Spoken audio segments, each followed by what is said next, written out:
In this video, I'm going to be showing you guys how to use my Root Rider army. I've been using Root Riders for the past 3 months, and I've placed in the top 1,000 every single month. Recently, I made a few changes to my army, and I'll be explaining why I made those changes and how to use my new army with that approach.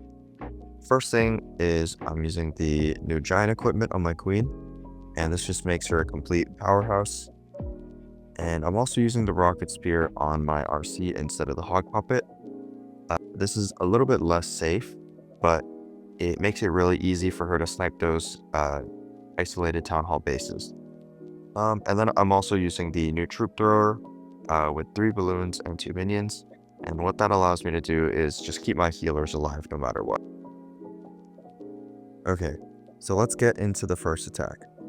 So when you're using Root Riders, the first thing you should look for is how to set a really quick and easy funnel with your RC.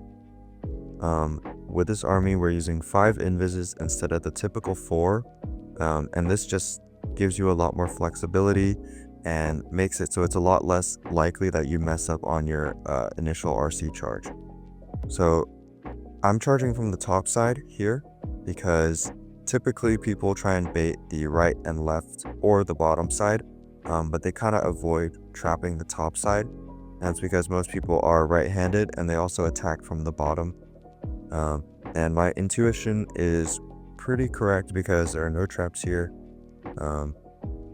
Unfortunately, my fox dies, but at this point I see that I'm able to pick up the monolith, so I just go for that.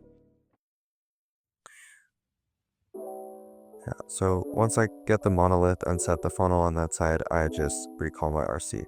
I could have waited a little bit longer to activate the 2 poison towers, but it's just not worth the risk.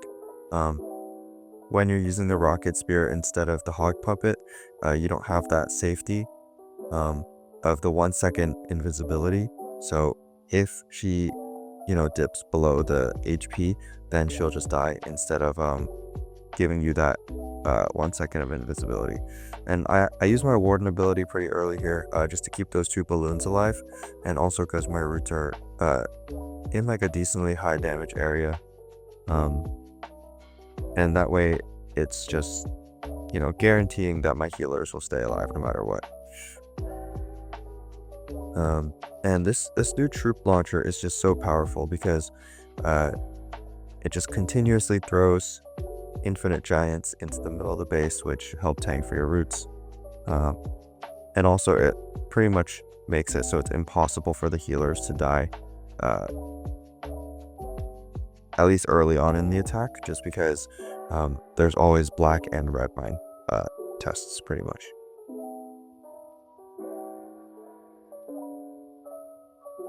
So here, I just use all my abilities because space is absolutely crushed, and I put everything down. As you can see, very powerful attack. And we'll go into the next one. So on this base, both of the spitters are facing the same direction, so we don't want to enter from that side with our Root Riders. And I'm trying to set it like an easy funnel for my roots to enter in behind the spitters. I'm looking at these 2 bottom sides here, and kind of similarly to what I said in the previous attack, usually people try and trap against the right side and the bottom side more so than the left and the top side. So I'm approaching from the other side. And again, no traps on this side, so that's pretty good. Being patient with my invises, I'm using the 7 trick. So when the timer on the top says 7, then I use an invis. And right about now, I actually switched to my recall, and I'm about to pick up my RC, but I see that she's going over to this monolith compartment. So I just invest the 2 extra invises to pick up the monolith and the Inferno Tower. Actually, I don't even think I used the last invis. No, I don't. Okay, I used 4 invises to get that. And that's only possible with the rocket spear because you're getting so much additional DPS, like the passive DPS boost from your rocket spear. So yeah, I'm using my king and queen on the outside to set the funnel on the opposite side, and I'm pushing my Root Riders into the middle of the base. Kind of similarly to last time, using the Warden ability early um, when my roots are facing damage, and also to catch the balloon in that range so that I can tank all the mines and keep my healers alive. And then on this attack, my queen goes into the middle. Actually, no, she goes to the side now. So I overgrowth the spitter and the poison tower so that they're not able to hit or regenerate. And unfortunately, all of my healers actually die here somehow, even with all the precautions that I take. But at this point, it's too late. Base is already gone. The Yetis came out of the troop thrower, and I spawned the big giant on the top to tank for my queen. So his base is absolutely crushed, and we'll go on to the next attack.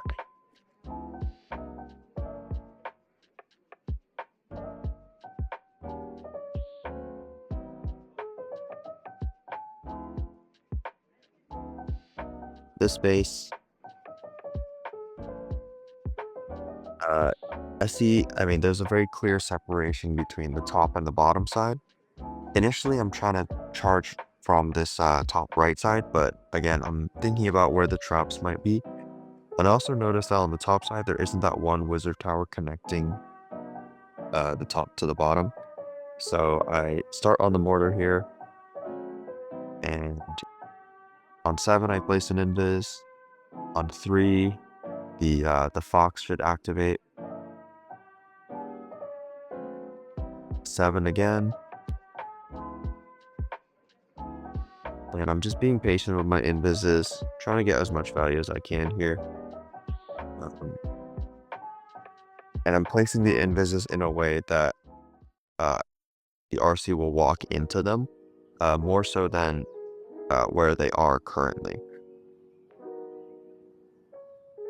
So right here, I'm getting a lot of value because of the extra DPS with the rocket spear. So I get this poison tower, recall the RC, and I start my funnel right away.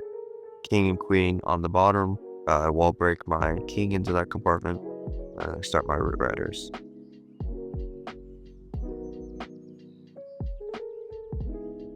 And right here, I think my RC gets targeted, so I place an invis, but actually her fox just activates right away, so that was a bit of a waste. I just wanted to keep her alive because the rocket spear doesn't give her any additional healing, so I didn't want her to take too much damage because sometimes she can die when her spear is active, which is a waste of her ability.